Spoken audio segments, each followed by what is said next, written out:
Welcome, everybody. Please join us on the conversation on chronic illness and how it affects our mental health. Come on here with my friend, April Renee White. Associate marriage and family therapist. Okay. Yes. Why don't you just introduce yourself one more time, just smoothly? Hi, everybody. My name is April White. I'm an associate marriage and family therapist, which means in California, I'm a practicing therapist, not licensed yet, but on my way there. Snapping for the Black Girl Magic. Okay, black, beautiful, educated, locks. Get you a friend that guesses you like this.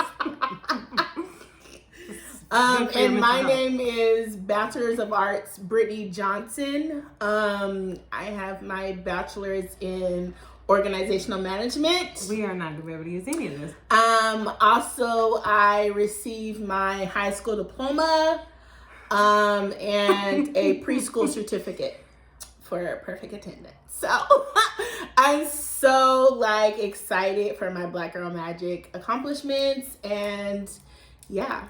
Anyways, we're here. Like I said, it's Brittany, April. We are here. How long have we known each other? Because you get it always accurate and I'll be saying some wrong number. So 20 years. In the neighborhood of 20 years. In the neighborhood of 20 years. Yeah. That's a long time. That's a long time. Mm-hmm. We've made it thus far. We've made it this far. So anyway, we are here today in honor of Mental Health Awareness Month. Yay! I guess yay. Yay for the awareness. Yes, yay for the awareness. Yeah.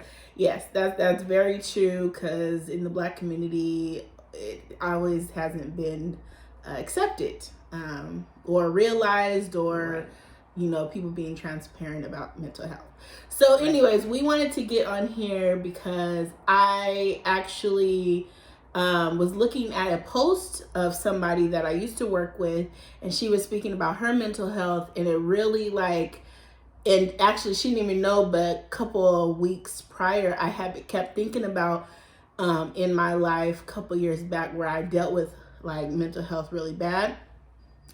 And I was like, when I read her post, I was like, I really should share the relation between chronic illness and how it affects your mental health, and just how that affects your mental health. So I just wanted to get on here and share that story. And then we have April here, who specializes and just has some knowledge in that area, and so she's gonna share some advice and just share some helpful resources. Mm-hmm. So, really quick, I'm just going to tell my little story. I'm going to try and, I don't know how to put this flannel on. It's hot. I'm going to try and share this story really shortly, because it's, I'm long-winded, and it's not really a long story, but I'm long-winded. So we're going to try and just condense it. But anyways, so I had two rock bottoms, I think, that stick out to me regarding my mental health. One kind of was just a moment, and then the other one was like almost 2 years. So when I was 15, I was diagnosed with diabetes. So I remember the night I came home, and I was sitting on my bed, and I literally just broke down. I think somebody would, if somebody was with me, they'd probably classify it as a anxiety attack or something, or a panic attack or something. I was uncontrollably crying and breathing really heavily, and uncontrollably breathing, I couldn't catch my breath, kind of like that. Mm-hmm. And then I just didn't want to live anymore, all that kind of stuff was going through my head. So that was the first time. Could I ask a question? Yes. Are you able to identify specific feelings that you were feeling at that moment? I was angry. This is what I can remember. I don't think I was sitting with myself at that time. Right. But from what I remember, I was angry. I felt like life was over. Like, oh, this is a death. This is like a, what do they call hopeless? it? Yeah, hopeless. Yeah, just kind of like I think hopeless was the biggest feeling. It was just like, what's the point of like, you know, like, what's the point? And, you know, it's just because I've had firsthand experience of seeing diabetes. You know, a lot of people have it that are around me. And so it was just like, I just don't want to live that life. So probably like fear, a little bit of fear. Yeah, too. fear. Yeah, definitely fear. And just like, I don't want to take 50 medications. I don't want to have to poke my finger. I don't want to have to watch what I eat. Really? I don't want to have to drink diet sodas all my life. Like, you know, just like real. All the things. It's like, for me, I noticed that, and a lot of people probably do this, I spiral really fast. So like, it's like one thought, 50 million thoughts all hit me at one time. And that is probably what got me to like crying uncontrollably and just like all the other stuff. So with diabetes, I don't remember it being a continual, like, I was crying every night, but I remember that night specifically. Like, I literally remember like it was yesterday as far as like that moment. So that was one of them that's in my head. The next one was obviously when I was diagnosed with chronic kidney disease. And so that I found out because it was in 2018. I came back. We went to the Essence Fest, me and April and my other play sister, Anique, which is her real blood sister. Hi, sister. Shout out to Anique Salas. Hey! I'm just like. Anyway, so we went to Essence Fest 2018. So on that trip, I had some complications. And because of those complications, it was a lot of stuff, but the reason was I had an injury on my foot. And so I went because it got bad. And so I went to the doctor. They, you know, checked my foot. They checked all kinds of stuff. And from the test that they checked, they came back and was saying that you have chronic kidney disease. And I was just like, I'm sorry, what? Because like, just fix my foot. Like, what happened? Right. And you were in the hospital, right? Yeah, I was in the hospital for like 3 or 4 days. And so they were just like doing tests, whatever. So they told me that, and then I was a little taken back because as a diabetic, I'm already going to the doctor every 3 months getting labs and stuff like that. So up until then, they have told me like, oh, you know, your kidneys are good. Me not knowing that having diabetes can directly link you to getting chronic kidney disease, possibly. Not all diabetics have it, but that is like kind of a normal thing. And so I'm not knowing to like, when they say your kidneys are good, what does good mean? Like, right. Good can mean anything to anybody, considering I have diabetes. They could think that whatever my levels were good. So, excuse me. So they're telling me your kidneys are good, And so obviously at some point they were not good because 2018, they're saying, yeah, you have chronic kidney disease. So I'm just like, okay. So anyways, I was in the hospital. Actually, remember I called you when they told me? They told me, because I went to urgent care or something. They did some tests or something. Anyways, they told me, and I called my mom, Michelle, and Maria Lopez. Shout out. They came and they were with me or whatever. And then I called April, and then they were telling me that I need to go check myself into the hospital or something. So that was like a whole transition of me like hearing that I have this, and they're like, they want me to check into the hospital and all of that. And so that moment of like me getting ready to go into the hospital I was in shock, and I was like, didn't know how to react. Like, I just was in shock, honestly. Like, I knew it was like important, and I knew, but it didn't sit like with me yet. So anyways, I think I started crying after I got off the phone with you. I think that's when it was like, it's real. This is like, okay, this is like a real thing. Anyway, so then I went to the hospital, checked myself in. That's when I was in there for 3 or 4 days. So pretty much after that, I really felt hopeless, helpless, super depressed. And it kind of progressed. Like it was like not as bad in the beginning, but like it progressed into something. And so pretty much I would get it was like every night I was crying myself to sleep. Like I just didn't see myself in the future. Like I just was like, yeah, it's fine. I'm gonna die in a couple of years. Like what's the point of this? Like that's just kind of how I see myself. I've never been like a futuristic person. Like, oh, okay, 10 years, these are my plans. Like, da-da-da. But after being diagnosed with a chronic illness, like it was just like, oh, okay, so we're just thinking about tomorrow. Like, there's no point in me thinking about what I'm gonna do in 2 years. I want kids. I want a husband. That was a huge part of my depression. Like I was like, so you're saying that I can't have a family? That's what you're saying? That's what you're saying? Like that. Like you can ask anybody that's close enough to me. A family is like all I live for. Like it's a high value. Yeah, it's a high value. Like I really want like the mom, the dad, the child. Like I really, really want that. Like I've always wanted that. That's something that I've always wanted. And so when I heard that, I was like, oh, okay, so that won't be happening for me. Okay, I get it. Okay. And so realizing that, and then it's just like me not having the knowledge of what dialysis is and the different options, you just kind of like tunnel vision about it. And you're like, this is a death sentence. Like my life is over. Like this is like, I was only 29 when I was diagnosed. Yeah, I think it was 28 or 29. I don't remember, girl. I don't know math. Anyway, 28, 29, something around there.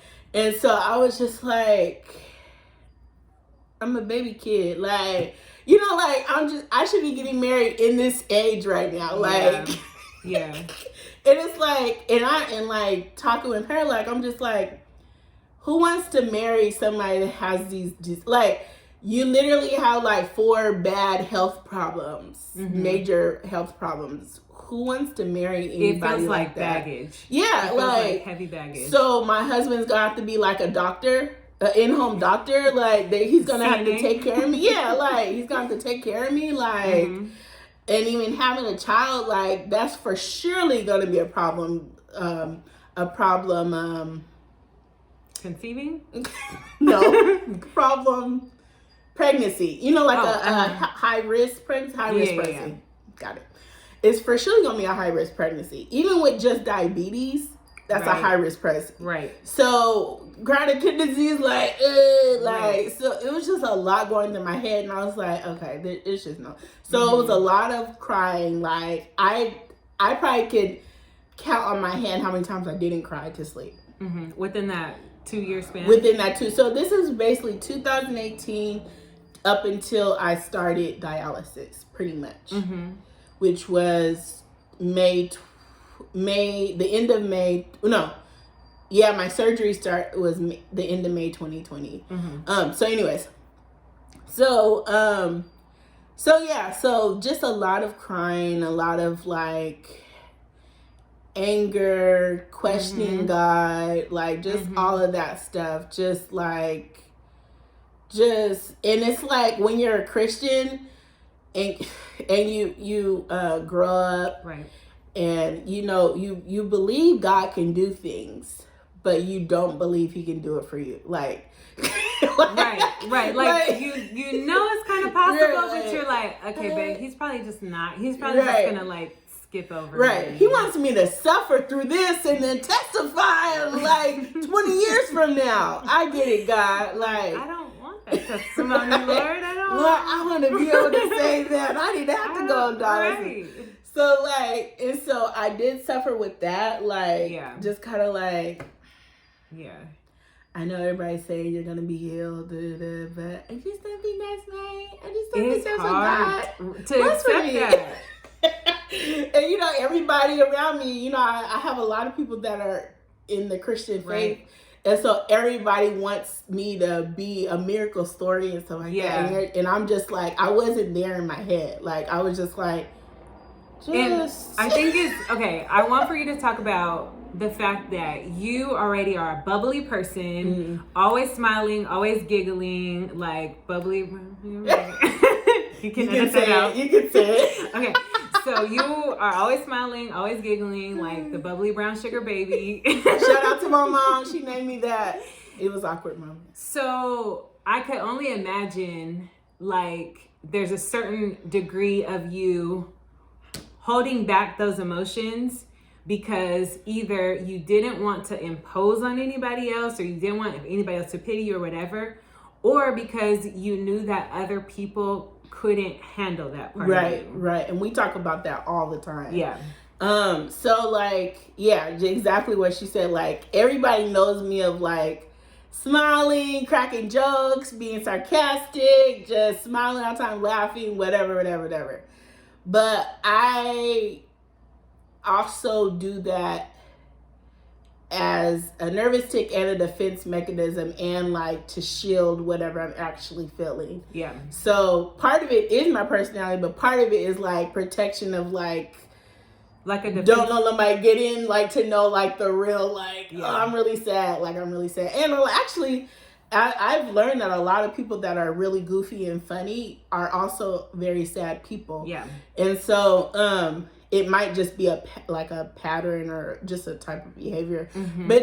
But yes, that is so true. Like, you know, in front of family, in front of people at church. Right. You know, I was involved in a lot of things at church and stuff. So I was a leader and stuff. So I had to like have a smile on my face and stuff. And it's hard when you're carrying, like, when you don't have any hope, but you have to be hopeful, or you have to look like you're excited to be at church, or you're excited to help somebody, or you're excited to pray, or you're excited to be on the praise team and pray, like all of that, or you're excited to be at work. So like, just all of that is it's hard to juggle. So for one particular moment where I did break, this was like my rock bottom in that moment of the whole chronic kidney disease, depression, whatever.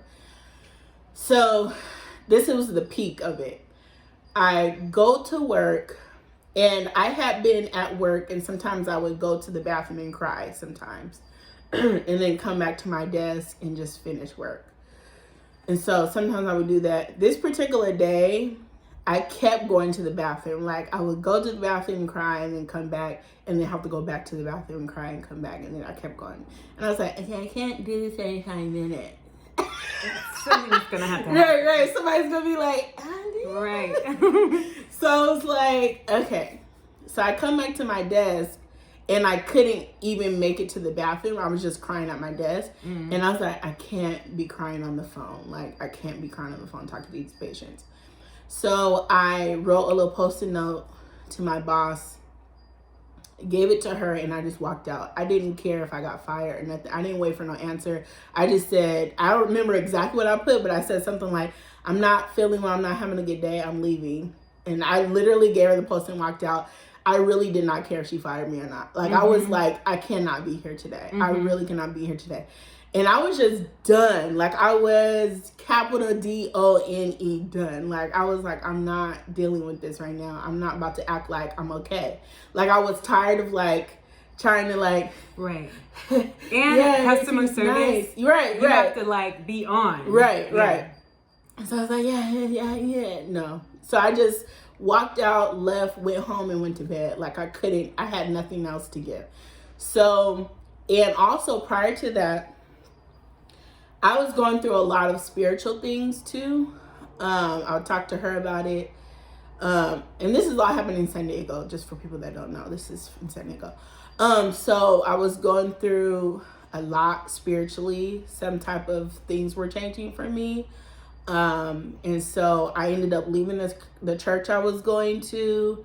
And I was very lost. I was just lost.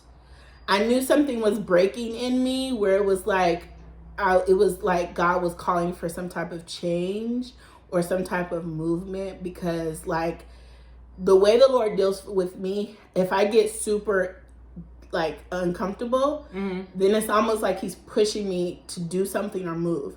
So I felt like spiritually, like something was happening.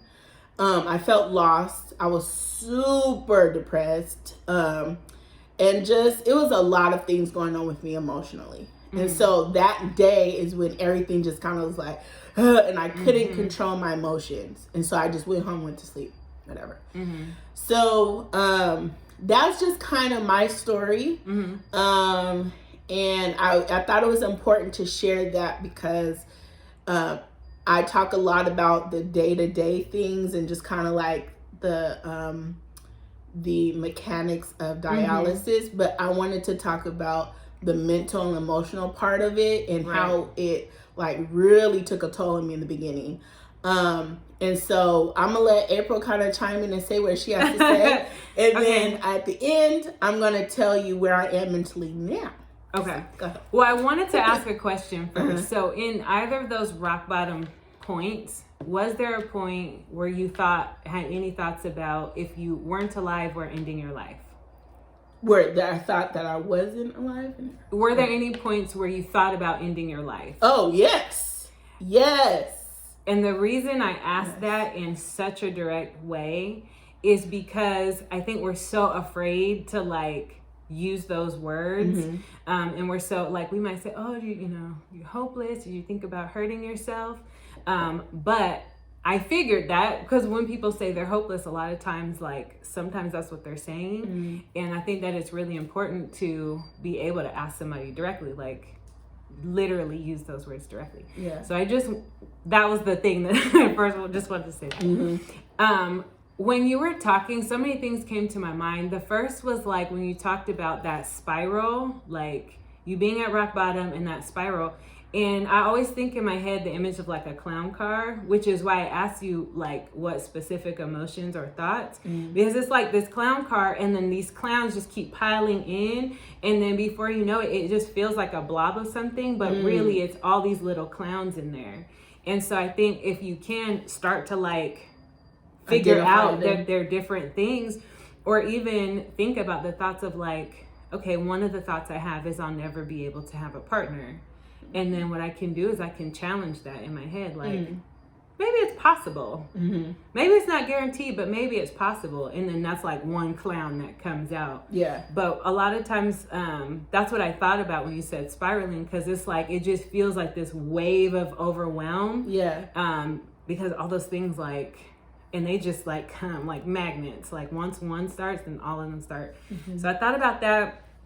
And then the other thing that I thought about was the grief process, and I wonder if you could talk more about this. So like we know when someone passes away, we grieve, and like in the psychology world there are like 5 stages of grief.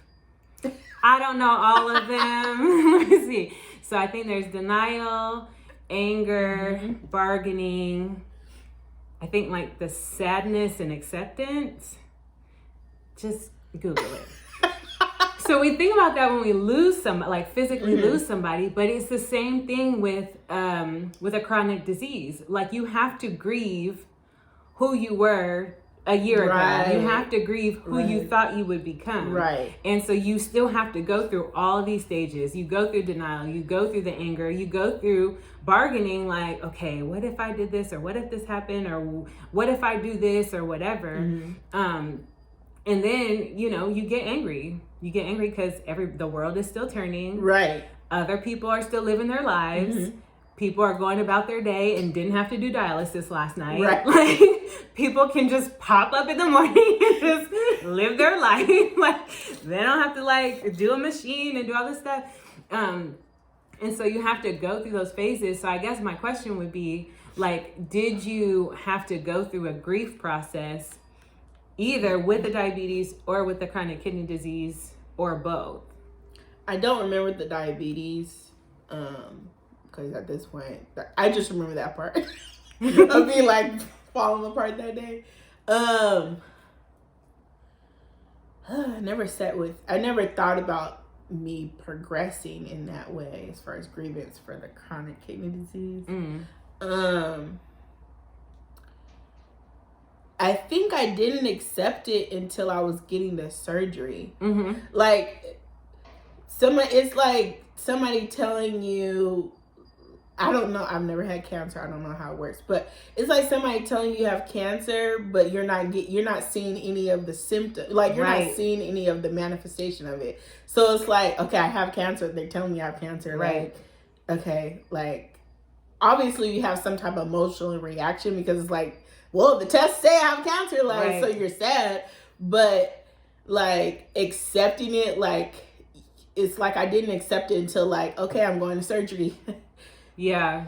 Hey guys, it's really real. About to happen, like, this starting, like, so, and that's kind of what I wanted to add. It was like, it was a lot of like crying because it's like this whole unknown thing. Right. So it was a lot of crying and like a lot of depression up until the surgery. And then when I had the surgery, it was kind of like, oh, okay, this is real. And this is like, okay.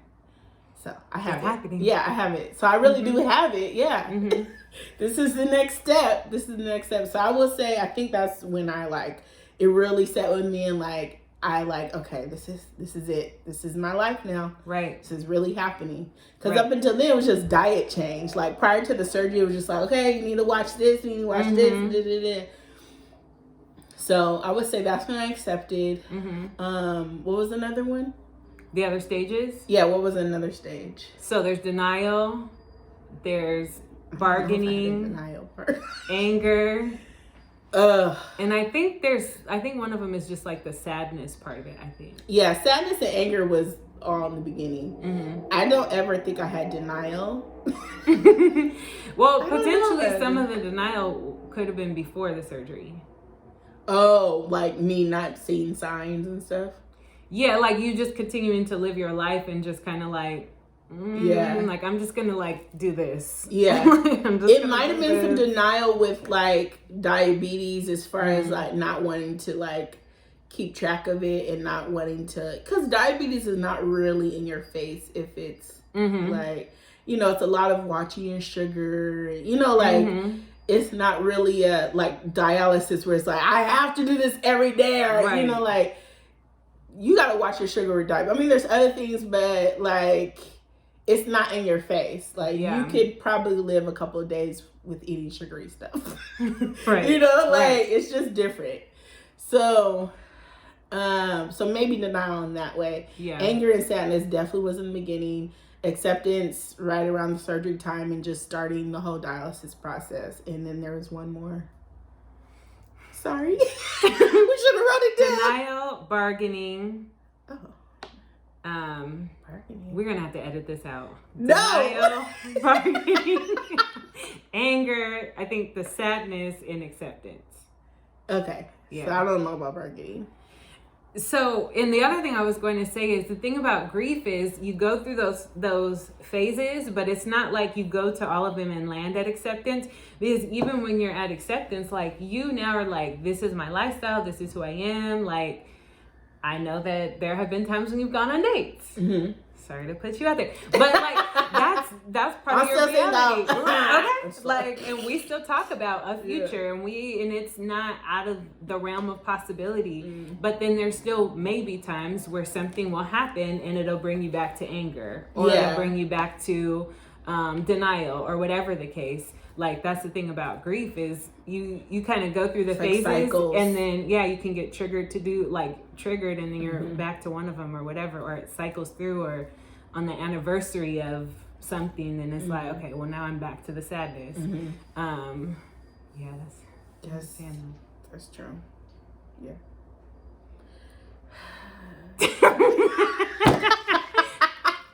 I was just thinking about it. It's true. Like, did you have anything else to say in general? No, not on that. Okay. Oh, I was just gonna say that happens a lot, actually. Or like, I would say mentally I'm in a better place. And I would say, and I don't cry at night. Like, I don't even remember the last time I did cry. I think last time I cried about dialysis or just chronic kidney disease. Ooh. That's It might have been right. It might have been before the surgery. I mean, I've cried for other things. Like, you know, I broke up with somebody, so I've cried over that. But we over it. We over it now. That's a whole different mental We health. over it now. Right. That's a different story. That's a whole different mental health topic. But anyways, We'll record but that for my specifically podcast. for this, right? Specifically for chronic kidney disease, I think the last time I cried that I remember is probably before the surgery. Yeah. Because once you're living the thing, first of all, I want to say I had this just this detrimental idea of dialysis. Mm-hmm. Like it was a big Tyrannosaurus Rex. What? Tyrannosaurus Rex? I'm not sure that's T-Rex. a dinosaur. I don't. A Tyrannosaurus Rex. I don't know if that's a dinosaur. It's a new one. Okay. They didn't tell you about it in school. Oh. But anyways, it was a big T-Rex, and I literally was just like, how am I gonna like deal with this? Like, Right. So it was a lot of that. And then when you're in it, it's like, oh, okay. Right. I wouldn't say that it's like, oh, it's just like, This is great. it's cloud nine. Yeah. But it's like, it's way more manageable or way more doable. Mm-hmm. Excuse me. Way more doable than I thought, and way more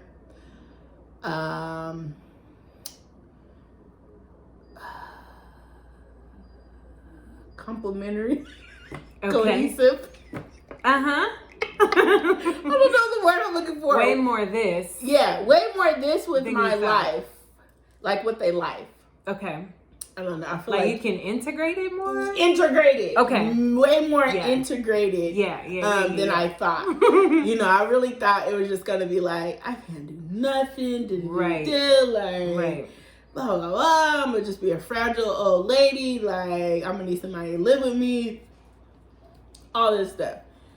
I'm literally living by myself. Going on vacation. Going on mini vacations to down the street. I'm Going just on like, quick getaway. right. Quick getaways for one day. Just like, you know, able to work a full-time job. You Right. know, I'm able to cook for myself, stuff like that. Drive still. You know, like, Yeah. I'm still living, like, from the outside in, nobody even knows. Right. Unless I, you know, through the videos and stuff and people on my social media, they know. But, like, I just, it looked like a regular 30-year-old. You know, like 32-year-old. Yeah. It doesn't look like I'm on dialysis. I don't act like I'm on dialysis. It doesn't, you know, like, besides me seeing all my dialysis stuff around the house, like, it doesn't feel like, you know, like, I'm like a sickly, like, person, like that. I do have days, but I'm just saying in a general sense. Right. So I am grateful for the transition. I am grateful for where I am now mentally. And so, yeah, I'm just wanted to share my story. I thought it was important for you guys to hear that part of me, because I don't share the mental part of, or the emotional part of my life. Right. Not that I'm ashamed. I'm actually not ashamed of it. Yeah, I just feel don't like, ashamed. I like to post things that are funny and stuff. And Right. so- Right. So yeah, I'm not ashamed. If you guys ever have questions or anything, like you want to ask me or private message me or whatever the case, that's fine. But I just post funny things. I just like to do that. So that's the reason. But yeah, so I wanted to get on here and share that. Did you have anything else to say? Anything you want to share? Yeah. Resources? So, well, I just want to say, one, I think it's just so much that you go through. Like, I've never had to deal with any kind of chronic disease or any disease that's kind of invisible from the outside looking in. I've never had to deal with that. But I have counseled people who have. And it also can be so lonely because, kind of like you said, like, you don't even want to dump on other people, or you feel like they don't want to hear it or whatever. And it can be so lonely. And I'm glad that you are in a better place now and we're able to kind of use whatever resources you had and use the Lord, use prayer, use distraction, use talking to friends, like all of these things to help yourself. In addition to that, I will also say, like, if anybody is dealing with whatever it is and it's something where you're feeling like you're dealing with it on your own, I definitely would say reach out to a mental health professional. If for no other reason, to have a person that's neutral and a person that is not going to be burdened with what you have to say, to just like walk through it with you and like pull some of the clowns out of the clown car, because I can do that for you as a friend, but then at the end of the day I'm still a friend. So I'm still in biased too. I'm biased. I have my own opinions, you know, like I have a different level of investment than a therapist would. A different level of even concern. Like, I'm gonna go home and think about it, and the therapist is gonna be like, oh, okay. Next. Right. I know that because I have to do that. So I definitely would suggest, you know, that that's a resource that people use just as much as some of those other things that we talked about that people use to help them too. So one of the resources will be a link to a site where you can look through and access a mental health professional. I'll give Brittany two. One, Therapy for Black Girls. Most of the providers on there are Black. And so if that is who you are, if you belong to our culture and that's important to you, that's a resource. And another one's a database where you can do that. And I'm also going to give Brittany a resource to put in there for a suicide line. There's lines where you can call and lines where you can actually text, and someone will text you back. And again, I say that because a lot of times we're afraid to talk about that directly, and people don't know how to respond. Even if someone says that that's the place that they're at, people don't know like what to say or how to respond. So I'm going to give you that link as well, in case any one of you or anyone that you know is experiencing that or could be, that will be there too. Yes, and they're very helpful resources. I have used one of them before, and it was very user-friendly in my opinion. So if you need the help, it is out there for you.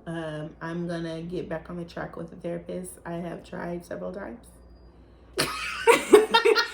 It's a challenge. I know. You gotta like stay on it. Like you gotta stay on it, and you gotta be really diligent in finding. And for me, like, I don't just want any just old therapist. So it's good to have those certain sites where you can kind of filter out what you want. So it's there if you want the help. For sure. Of course, you got your family, you got God, right? But you got somebody that's skilled. Skilled therapist. Right. Okay? Right. Right. And some are Christian and they can help you organize like which part of this is spiritual and which part is emotional. Because in church we'd be like, that's emotions true. Get out of here. Everything is the spirit. Right. And it's like, no, we're also anger is of the devil. Right? Like, actually it's not. It's just a human emotion. Allows us to be angry. Just don't sin. right. Just don't say it, right? But yeah, we're emotional beings, so we need the spiritual and the emotional. Yes. Well, that's it for today. I wanted it to be like a 30-minute or less video, but you know, I be long-winded. I be talking. Yeah, so this is we're about a little over. It's a little over 30 minutes. I'm gonna edit some things out. You know, But yeah, April will be back for some other topics. Yes. Might not be on mental health, might be on something. You know, I actually want to do a little conversation on how your experience on being there for me as a supportive friend. That. So that might be that's gonna be another one where she'll join and just kind of share her perspective, what she thought going in, what she thought before, after, just during, just everything, because she's been the right hand through this process. I've been there. So I've been there for a few times. I would like her to share that side of that. But anyways, thank you guys for listening. Those that were listening, you can find her on Facebook. You guys are probably all her friends already. because we share the same friends pretty much on Facebook. I'm on there about once every quarter. You might catch a picture of me. We were joking beforehand, like, I wish I could tell them where they can find you, but you're only on Facebook. You can find me in person. Right. She's like, you can find me at City Church of Sacramento at 10 a.m. Yeah. Anyways, of course, you can find me on Facebook, Brittany Johnson, or on IG and YouTube, which is Bearing Blessings, BEARING Blessings. But until next time, peace out. Hi, everybody.